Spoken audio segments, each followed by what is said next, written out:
So obviously the roads in Acadiana are in a little bit better shape than they were at this time yesterday, and for that reason, Trooper Brooks David can be in studio with us. Good morning. Good morning. How are y'all? What was that yesterday? Did you cause that?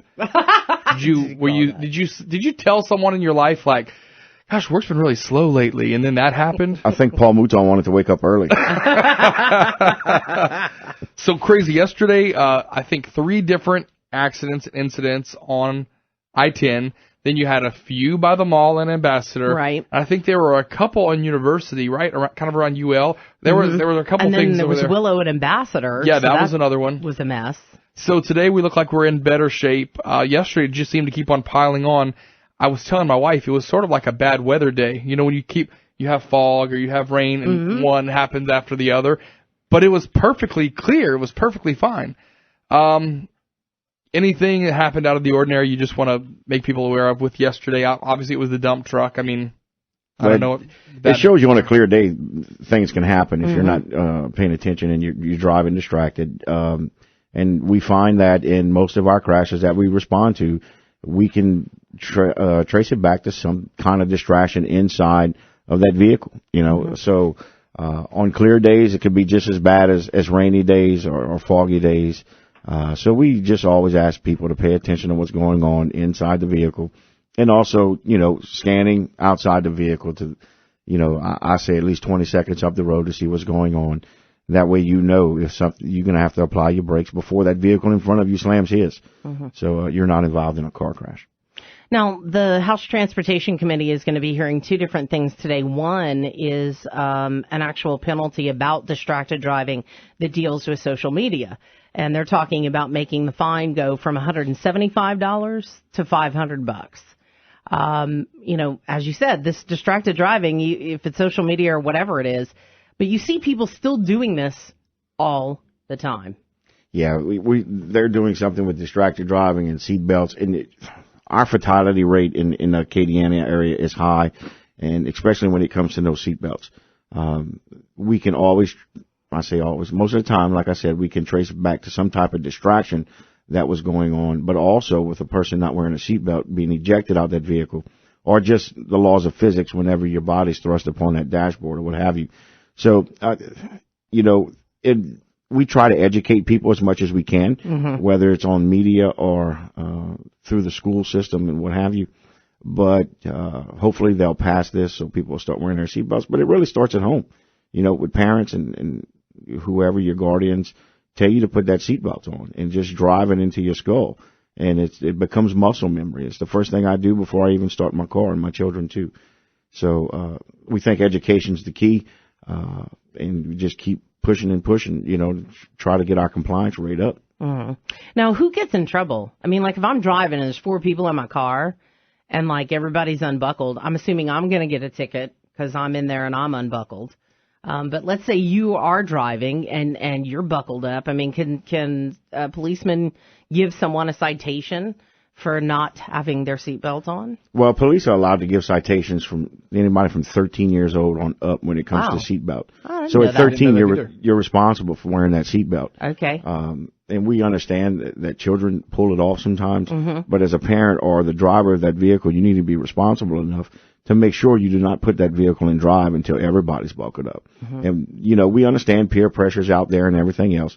However, you need to understand, too, that people kill passengers inside the car, just like, you know, a flying bat or something else, a football helmet. They fly around that vehicle also. So if you're doing 50 miles an hour and a person weighs 100 pounds that's not seatbelted in, that's 5,000 pounds of force that's going to hit somebody else inside that vehicle. So the likelihood of you surviving that crash or coming out of that crash with no injuries is very low. You know, I guess that's another thing, too. You know, so many parents are carrying their kids to sporting events. I guess that's a good reason why you need to put all that stuff in the trunk. Yeah, we ask you that, you secure it. Football helmets, bats, anything, you put in the trunk. You know, same thing if you're driving a pickup truck. You know, we understand people have to haul things sometimes, but you also want to make sure that that stuff's properly strapped down. And if it, you know, some people, like in the country, like riding around with 4-wheelers just to ride around with them. Sure. Well, that's not a good idea. You know, we've worked numerous fatalities where that four-wheeler penetrated the inside of that truck and killed the person driving. So it's all about physics and forces. I think when you're a driver too, I mean, now full disclosure, people often call me Papa Rob because I make sure everyone has a seatbelt. Me too. I'm not in my car I have the captain's chairs. Okay, so people think, oh, Rob's car, we could put 8 people. And I'm like, but no, there are captain's chairs, so there's no seat in the middle. Well, someone could just sit in the middle. No. I don't play that. Even at Mardi Gras time when you're shuffling people maybe only a mile or two, I think it's on the driver. I mean, if you're going to turn the vehicle on, if you're going to put it in drive, to me, I put that on myself. Look, if we get in a wreck and you are hurt because you're sitting on the floorboard somewhere, then that's on me. I mean, yeah, you're stupid for doing it because you're a grown adult, but I just don't do it. I would assume that ultimately it would come back on the driver should something major happen. Well, yeah, it can, depending on the age of the person, but you never want to move that vehicle unless everybody's buckled up. And especially as an adult, that's hard to look at another adult and say, hey, put on your seatbelt or I'm not moving. But you need to realize that you can possibly just save this person's life or, stop them from getting some type of serious injuries. Yeah. Even parents have a problem with their kids sometimes. Oh, yeah. Absolutely. Our number is 232-1542. We're going to get in a quick break. 232-1542 here at KPEL. If you have a question for Trooper Brooks David, get on a break right now and come back to wrap it up. It's 722 at KPEL and back with Louisiana State Police, Trooper Brooks David. Good morning to you. 232-1542. We have a caller on the phone with a question or a comment. Good morning. Good morning. Thanks for taking my call. Absolutely. I woke up a little grouchy this morning, but after hearing you laugh, first my day up. You laugh instantly. Well, But anyway, just want to ask Trooper Daffy the question. I was on the interstate at the end of the month going to Lake Charles, and I noticed some tarpaulin was covering the beginning of each side of the overpass. I know it was men at work, but what were they doing? I'll hang up in other. Okay, thank you. So that was like at the end of the month. He was going to Lake Charles area. Do you happen to know what they might have been doing kind of in that area? No, I know where he's talking about. That's in the Troop D area. I was coming from that area not too long ago. They're doing some type of work on one of the overpasses. I just don't know what it is. Specifically. Yeah, so just work that they probably have They to don't get want done. anything to fall on the vehicles underneath. Ooh, okay, so that's why that would make good sense, wouldn't it? Well, for so long, I'm telling you, my favorite route to get to Baton Rouge, even if I have to drive from Lafayette, I'll go on 190, just because the basin and me don't have a good working relationship. Y'all do not have a good working relationship? Nothing ever happens on the basin. Yeah, things happen on the basin, and you got kids. I don't know. It's just me. It's just you feel At least better there's a million little towns on that little road where you could stop and if you got to. Anyway, they've had that for a long time where they were doing the old bridge in Baton Rouge. Or I guess it's right on the other side of Krotz Springs where it's been covered. And now it's like the new unveil. It's a beautiful bridge now. It's all clean, all painted and everything. That's nice when stuff doesn't fall on your car from a construction zone. Yes. Yeah. Sorry, you don't want the alternative. Yeah, no kidding. Well, good. Well, I think we've covered it. Gosh. Next time you drive over the Basin Bridge, put on Charlie Daniels, The Woolly Swamp. Okay. The whole way, just on repeat? Just go ahead? Oh, yeah, you'll be maybe listen to it twice, but it kind of reminds you of it, especially at night. Well, I guess it depends on how fast you drive, too. But we have already established, Brooks, that there's a mama and a papa in this room. Look, here's what I say every time I get in the car and we're going on a long road Ken trip. Romero refuses to ride. Why, because you drive too slow? Yeah.